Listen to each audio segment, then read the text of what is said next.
Hola, ¿cómo están? I'm Dee, about to react to this video about Vanity Fair. This is WWE superstar Roman Reigns reviews wrestling scenes in movies. This should be funny. So he's about to critique their wrestling moves like, nah, I would have did it this way. Nah, I would have did the Superman punch right here. Let's see what he says. Let's watch. I'm WWE superstar Roman Reigns, and yes, today superstar. I'm going to be reviewing sports entertainment and professional wrestling within movies and television today. Okay, yeah, all right. Yep. I love, the movie Billy Madison, but yeah, they just have the outfit on one guy, so we can't say this is professional wrestling. not one bit. No. He dropped an elbow on him, which was actually one of Dusty Rhodes' The American Dream, one of his kind of signature strikes. So he didn't have quite the pizzazz that the Dream did, but it was a fair attempt. I'll give him that. I mean, you see it nowadays all the time, within UFC, but that's a little bit of a different, doing this elbow drop on somebody's head opposed to, a true strike with the edge of the elbow is a bit different, but, it's a comedy, so we got to have fun with it. He tried his best, bless his heart.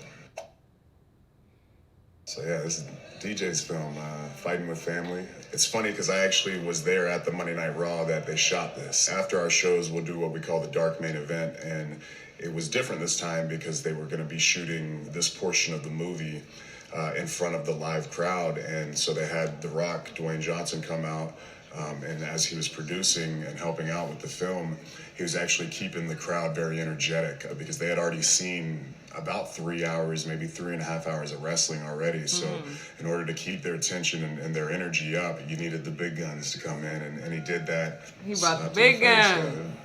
I like The Rock a lot. Just ask Stephanie McMahon.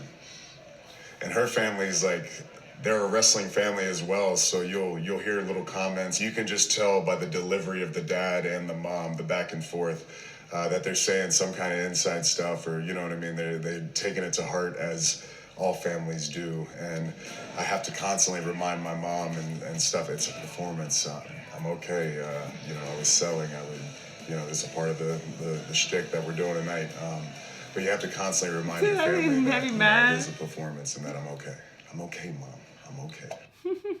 It's hard for me to say on this because the cool part about professional wrestling and sports entertainment is within the world, through the different regions, there's different cultures of wrestling, and obviously here in Nacho Libre, they're depicting the lucha libre, a very Hispanic, Mexican-oriented professional wrestling. It's a little bit different. You'll see a lot of masks. You'll see a lot of different forms of pageantry, different psychology, as we would say, within the ring too, the different stories that are being told. But thus far, I don't know about, watermelons, pre-match. Hell, my dad and uncle used to do raw fish and stuff like that. I've seen pineapples get busted, so why not a watermelon? Using the back of the head as a weapon, you don't see that very often. It's not safe. It's not safe. Camel clutch. This is also a big thing here. This is like a huge sign of disrespect within the lucha libre cultures. Unmasking a performer is really big, especially in his case because he works within the ministry. So, Nacho's screwed at this point. You'll see it quite often. I actually just saw Randy Orton and Rey Mysterio wrestling a match down in Colombia last week. He took his mask off. And I think there was a moment where Randy had the mask completely off and Rey was just face down. He didn't want to show his face. So it's definitely a different little signature. I've seen that before too. Moment within your story that you're telling. And I've always been like, damn, that's disrespectful. Paints the bad guy, the villain, as just being a real piece of shit. If you're gonna unmask a man, you're a piece of shit. Oh yeah, big wedgie. Damn. Yeah, I've never seen that. That's the most ridiculous set of underwear I've ever seen. Right. Just how loose that's not even. Right. Who wear drawers that loose? And you can see the Holy Ghost in between. So we got to work on that. And that's how you can really tell the good ones. Is when it's crisp. When the strikes are there, you can see, the meat move and the sweat fly. Yeah, that wrestling is terrible. That's part of our magic. It's a very physical ballet. You put your heart out there, and sometimes you look silly doing it. But that's like a comedy, right? So I think it's supposed to be bad. And I was just in South America, so we definitely love to vibe with the cultures and just the diversity of it. But our shows don't necessarily look like this, I'll say. But yeah, Nacho Libre. I mean, right off the bat, David Arquette, he's has like a legitimate history within our business, you know, and you can see it in his eyes right now. David on his butt looking up at Macho Man.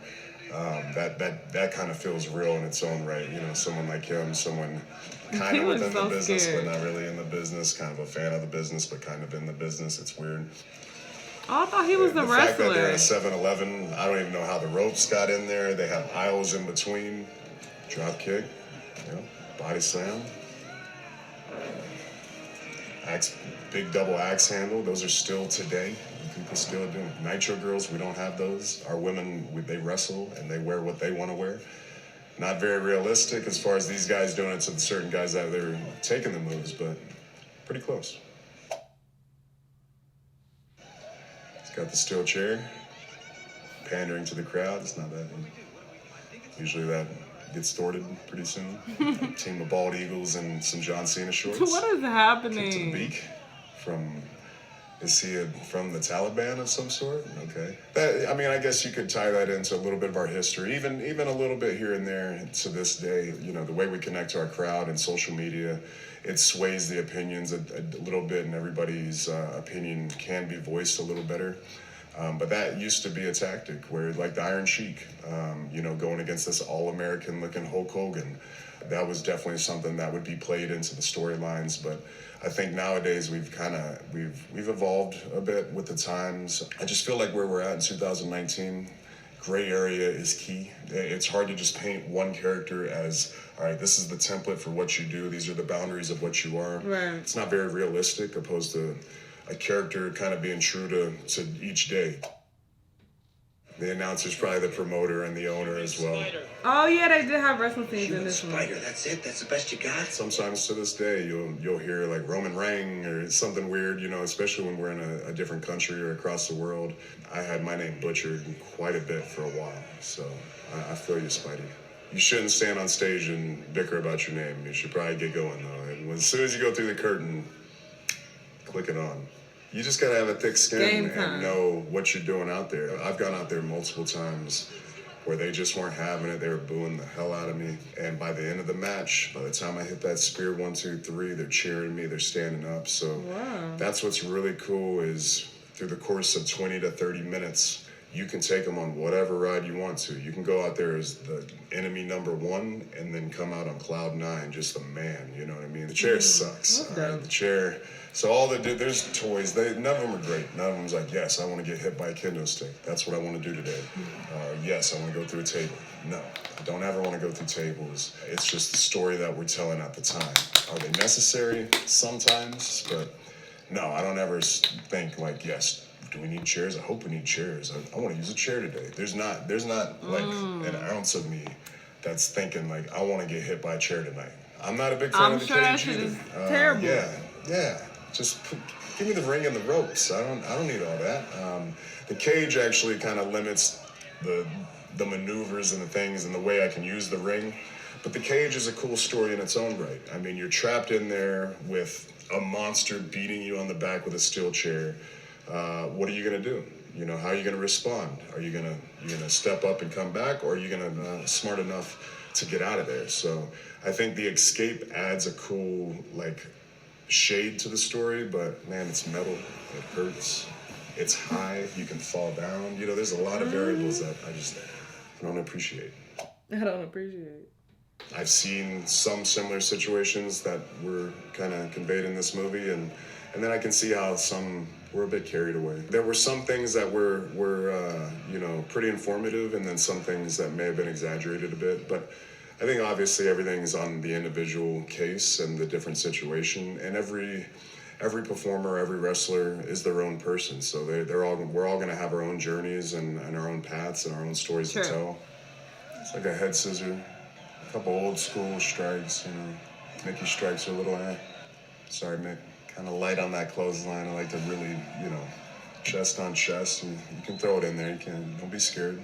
Don't be scared. See them talking scared. a little bit in the ring. Sometimes you'll see that with some people. I try to take a lot of pride in, you know, keeping my communication skills real private and very hidden. The ref's a part of the match. Yeah, I talk to the ref quite a bit, to be honest. You can use them as like a communication bridge, you know, especially if you have distance. You know, if you're both down and one's across the ring, the other, that ref is checking and doing his thing, but he can also send messages. He can send, you know, little details that need to be known. Sure. The ref is actually very important in the match. You know, he to me is the third character in the story that we're telling. He has a huge, you know, role in the outcome of the match, obviously, and what he sees and what he can actually official. And he's kind of the middleman as far as messages from the backstage to us, because it's live and time is money. Yes, sir. Yeah, so I watched Glow a little bit myself the first couple seasons, and you know, obviously this is off of a true story, you know, and a real, you know, show and everything. So I thought they did a good job of really kind of making a show, but then also being fairly informative and using the real life characters and stuff. But it was just pretty funny, as you can see Miss America there going against the Russian, just how they do the characters. And it's very true, you know, you have to have characters in order to make these type of shows work. Little girl up and over where they bounce off the bottom rope. Nobody, if you're a heel, just telling, come on, jump on me, you should lose. Some of the greats, Ricky Steamboat, he did it beautifully, where it just, I mean, opened up. I mean, it was a picture perfect. The dragon could fly. Wrestling's kind of a, you know, an order form of physical entertainment. So you'll see a lot of moves recycled. I do a spear, like 9 billion dudes did a spear before me. But it's just how you use it, how you make it work for you. Where you put it within the match, and also how you signature it. You know, I'm a big advocate of making it personal to the character. So I roar, you know, I cock my arm, I hit the ground before the Superman punch. You got to create interactions with the crowd to where they know, oh, here it comes. X maneuver, or he's about to load it up. Here we go. It becomes a part of the show. You want to have things that are identified with you. Our business is cool enough and outlandish enough that we can be made fun of, but we can also make fun of ourselves. And I think we've done that for years now. And I think that, you know, has kept us interesting and always kept us a part of pop culture, is because it's a whole lot of crazy. But then there is a certain aspect of competition that, you know, we can get it down to like the nitty gritty and get serious and get tunnel vision on competition and winning. But then we can also have situations where it just does not make sense at all. You know, it's just a little bit of this, a little bit of that. That's why we are kind of every form of entertainment wrapped up in one. And that's kind of just our history. And you can make fun of us, but we'll laugh with you. You're not going to get us. Facts. I love this video. I really like Roman Reigns a lot. I like how he broke down, you know, the different dynamics of the wrestlers with the ref. Because I never thought about it like that, actually. But him saying it like that does make a whole lot of sense. But yeah, him just going over each movie. I've never seen any of these movies except Spider-Man. So I feel like a lot of them were like comedy movies. So they wasn't trying to take the wrestling serious. You know, I feel like they were purposely trying to make it look bad. But it still was really cool for him to give his take on, you know, his opinion of their moves and all that, and give like inside information. So that was pretty cool. But yeah, let me know what y'all thought about the video though. Let me know what other videos you want me to react to, and I'll see you in the next one. Bye!